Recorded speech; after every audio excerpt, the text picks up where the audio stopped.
Anda kembali bersama kami di Breaking News Metro TV. Pemirsa, Presiden Prabowo Subianto menyampaikan pesan duka cita mendalam atas wafatnya Sri Paus Fransiskus. Presiden Prabowo Subianto menyebut dunia kehilangan sosok yang berkomitmen terhadap perdamaian. Bismillahirrahmanirrahim. Assalamualaikum warahmatullahi wabarakatuh. Shalom Salve. Om Swastiastu. Namo Buddhaya. Salam kebajikan.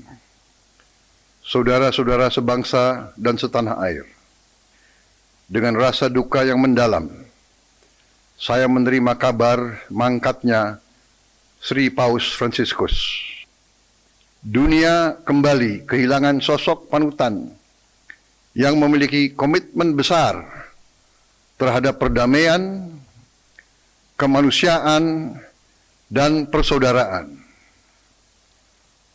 Kunjungan Sri Paus Fransiskus ke Jakarta tahun lalu telah memberi kesan yang mendalam, tidak hanya di kalangan umat Katolik, namun di hati seluruh rakyat Indonesia. Pesan kesederhanaan, pluralisme, keberpihakan kepada orang miskin, dan kepedulian Sri Paus terhadap sesama akan selalu menjadi teladan bagi kita semua. Selamat jalan Sri Paus. Pesanmu untuk menjaga kemanusiaan dan perdamaian akan selalu membekas di hati kita. Wassalamualaikum warahmatullahi wabarakatuh. Shalom. Salve. Om Santi Santi Santi Om. Namo Buddhaya, salam kebajikan. Putri almarhum Abdurrahman Wahid atau Gus Dur sekaligus Direktur Wahid Foundation, Yedi Wahid, turut mengungkapkan pengalamannya bertemu dengan Paus Fransiskus. Menurut Yedi Wahid, kegigihan sikap Paus Fransiskus dalam upaya menghentikan konflik dan mendukung kemerdekaan Palestina berdampak luar biasa, membuka mata dunia internasional dalam memahami konflik yang terjadi di Palestina. Saya rasa kontribusinya sangat besar sekali. Karena apa? Ini membuyarkan anggapan bahwa konflik yang terjadi di Gaza adalah konflik antara Yahudi dengan Islam. Tidak betul itu. Karena Paus sebagai pemimpin gereja Katolik juga menyerukan seruan untuk mengakhiri konflik yang ada di Gaza dan melakukan pembelaan terhadap orang-orang Palestina, orang-orang Gaza yang tertindas. Dan kita sama-sama tahu bahwa di Palestina bukan cuma ada orang Muslim saja, orang Muslim saja, tapi juga ada orang-orang Katolik, orang-orang Kristen. Karena kan di Palestina sendiri adalah tempat lahirnya Yesus Kristus. Jadi di sana perlakuan yang dialami oleh kaum Kristiani juga tidak terlalu berbeda jauh dari perlakuan yang dialami oleh umat Muslim. Kadang-kadang sering sekali dihalangi kebebasan beragamanya. Nah, artinya sikap Paus yang terus mendesakkan adanya gencatan senjata di Gaza ini membuat perlawanan atau perjuangan ya untuk mengakhiri konflik di Palestina, untuk menegakkan harkat martabat warga Palestina, dan untuk mendesakkan adanya pengakuan negara berdaulat Palestina itu menjadi lebih luas lagi. Ini adalah sebuah perjuangan untuk kemanusiaan. Ini adalah sebuah perjuangan untuk mengakhiri penjajahan dan apartheid. Nah, bukan sekedar masalah antar agama. Jadi saya rasa sikapnya Paus dampaknya luar biasa. Dan kita sama-sama tahu dampak ini kemudian diikuti oleh banyak negara yang notabene bukan negara yang mayoritas penduduknya Muslim. Contoh paling gampang siapa? Contohnya adalah negara Spanyol. Negara Spanyol itu mayoritasnya adalah Katolik. Negara Spanyol adalah salah satu negara di Eropa yang secara resmi sudah mengakui negara Palestina merdeka dan meminta agar ada gencatan senjata di Gaza. Yang kedua adalah Irlandia. Bahkan Irlandia meminta agar Perdana Menteri Netanyahu itu diadili di Mahkamah Internasional. Artinya bahwa perjuangan ini perjuangan lintas agama. Perjuangan ini perjuangan untuk kemanusiaan. Pemirsa, Minggu 20 April 2025 menjadi momen terakhir Paus Fransiskus menyapa umatnya dalam perayaan Paskah. Paus Fransiskus muncul untuk memberkati ribuan orang di lapangan Santo Petrus.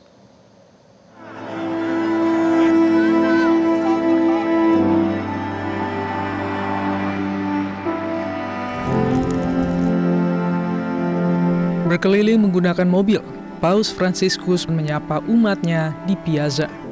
Hal ini pun mengundang sorak-sorai dan tepuk tangan meriah di saat ia masih melanjutkan pemulihannya dari serangan pneumonia yang hampir berakibat fatal. Ia pun berhenti sesekali untuk memberkati bayi-bayi yang dibawa kepadanya. Sementara itu, Paus tidak merayakan misa Paskah di Piazza, melainkan menyerahkannya kepada Kardinal Angelo Comastri yang merupakan pensiunan Imam Agung Basilika Santo Petrus. Namun setelah misa berakhir, Paus muncul di balkon loggia di atas pintu masuk Basilika selama lebih dari 20 menit dan menyampaikan berkat apostolik dalam bahasa Latin. Meski suaranya masih lemah, ia tetap mampu menyampaikan beberapa kalimat dalam bahasa Latin kepada umat yang hadir. Dalam pesan Paskah yang disampaikan pada Minggu 20 April, ia menekankan pentingnya harapan akan perdamaian, serta menyerukan agar konflik bersenjata di berbagai belahan dunia berakhir. Paus mengajak semua umat untuk memperbarui harapan bahwa perdamaian itu sangat mungkin terjadi, dan berharap semoga cahaya perdamaian memancar ke seluruh tanah suci dan ke seluruh dunia. Terkait konflik di Ukraina, Paus menyampaikan harapan agar perdamaian segera tercapai dan mendorong semua pihak untuk terus berupaya mengakhiri perang tersebut. Dalam pesannya, Paus juga menyampaikan rasa prihatin terhadap penderitaan umat Kristiani di Palestina dan Israel, serta kepada seluruh rakyat Israel dan Palestina. Ia menekankan bahwa perdamaian tidak akan mungkin terwujud di tempat-tempat yang tidak menjunjung tinggi kebebasan beragama, kebebasan berpikir, dan berpendapat, serta tidak adanya rasa saling menghormati dan komitmen terhadap pelucutan senjata. Paus mengatakan cahaya Paskah mendorong umat manusia untuk meruntuhkan tembok-tembok pemisah yang menciptakan perpecahan dan menimbulkan konsekuensi politik serta ekonomi yang serius.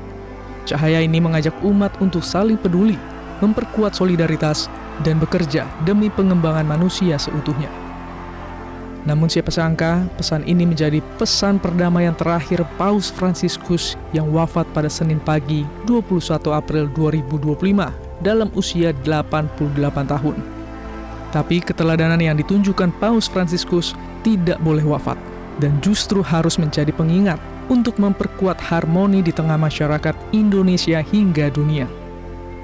Selamat jalan, Paus Fransiskus. Yang boleh, yang ikut konklav itu adalah kardinal yang usianya di bawah 80 tahun. Yang sudah lebih 80 tahun tidak ikut konklav. Semua yang ada di dalam konklav itu mempunyai hak memilih dan hak dipilih.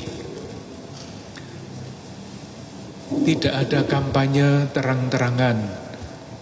Kalau dalam yang tidak terang-terangan mungkin ada juga ya.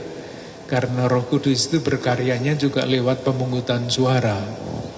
Pasti ada lobby-lobby, diskusi, dan sejauh dapat saya dengar, itu masing-masing nanti diberi kesempatan untuk berbicara mengenai masa depan gereja Katolik macam apa yang akan dibangun bersama-sama dan akan dipimpin oleh paus yang akan terpilih. Jadi paus yang akan terpilih itu nanti sudah mempunyai gambaran mengenai gereja macam apa yang akan diharapkan bertumbuh dengan kepemimpinan yang baru itu. Tidak ada rebutan kekuasaan, tidak ada suap menyuap di situ, pasti. Semuanya kita percaya, umat Katolik percaya bahwa ini semua dalam bimbingan Roh Kudus. Pemirsa, saat Indonesia September 2024 lalu, Paus Fransiskus sempat mengunjungi Masjid Istiqlal dan bertemu dengan tokoh lintas agama.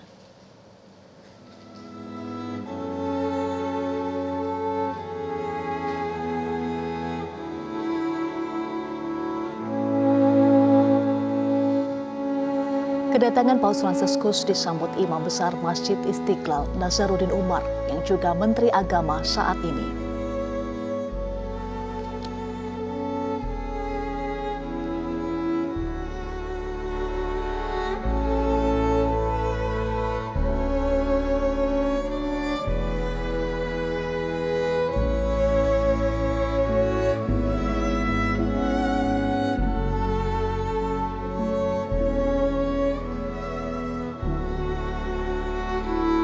Paus sempat menjajal terowongan penghubung Masjid Istiqlal dengan Gereja Katedral.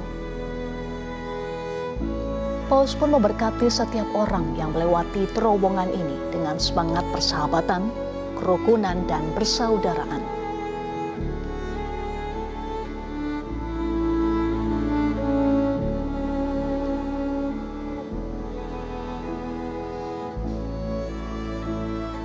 Sementara saat hendak meninggalkan Masjid Istiqlal, ada momen hangat yang terjadi antara Paus dan Nazarudin.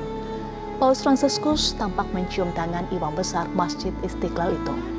Nazarudin Umar juga mencium kepala Paus sambil menjabat tangannya di halaman Masjid Istiqlal, Jakarta.